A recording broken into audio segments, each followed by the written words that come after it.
Today we're going to start our lesson on gases and their behavior. Gases are one of the four states of matter. We have solids, liquid, gases, and plasma. In this chapter, chapter 14, we're going to be focusing on gases and the gas laws and how gases behave. We first want to focus on the properties of gases. There are 5 properties of gases. All gases exhibit these properties. The first property is the property of expansion. Gases expand to fill their container. Gases have no definite shape. They will fill any container they are placed in. Just think about when you blow a balloon up. The gas particles fill the balloon. If you release the air from the balloon, the gas from the balloon, the gas will rush out and it will then fill the room, the other container. So gases fill any container that you place them in. They expand. You can witness this with the triggering of an airbag in an automobile accident and a crash. The airbag expands because there's a gas that is a product of the chemical reaction that takes place upon the triggering of the impact. Fluidity. This is the second property of a gas. They flow. Particles glide easily past one another. The third property of a gas is they have low density. Gases are mostly empty space. Remember, the particles expand. They spread apart. They have a lot of motion. And so density is, remember, mass divided by volume. So the particles of a gas are going to be separated by large distances. So they're going to expand in their volume. You have a very small mass in a relatively large volume. So gases have a low density. If you compare their density to, say, for example, water vapor, H2O gas, to liquid water's density. Gases are also compressible. They exhibit the characteristic of compressibility. You can push the particles together because they are mostly empty space. The space between the particles, if you compress the particles, they will push together until they begin to touch, and that's when they start to form, change to the liquid state.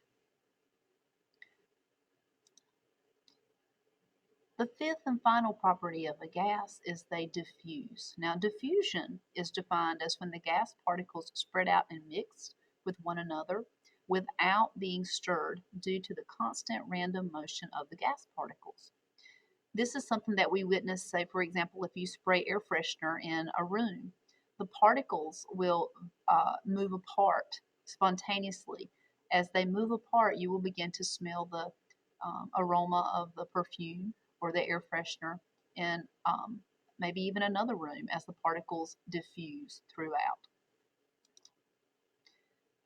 Again, there are 5 characteristics of gas particles. And so the way that I remember these 5 characteristics is with the sentence, Elmer Fudd loves Chip and Dale. So Elmer Fudd and Chip and Dale here at the pictures, they were the rescue rangers.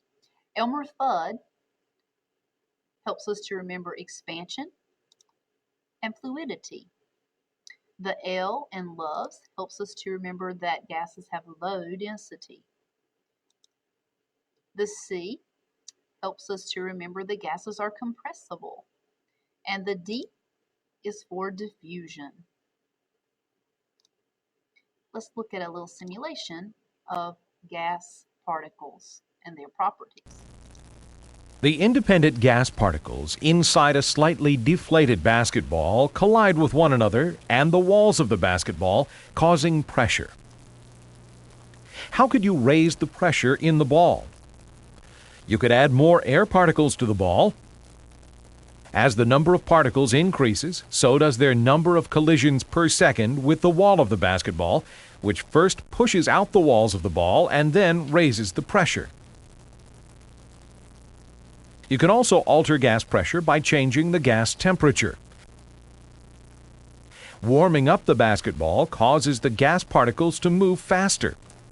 The faster moving particles collide more frequently with the wall of the basketball, causing a rise in pressure. As the gas pressure increases, so does the volume of the ball, until eventually The ball explodes.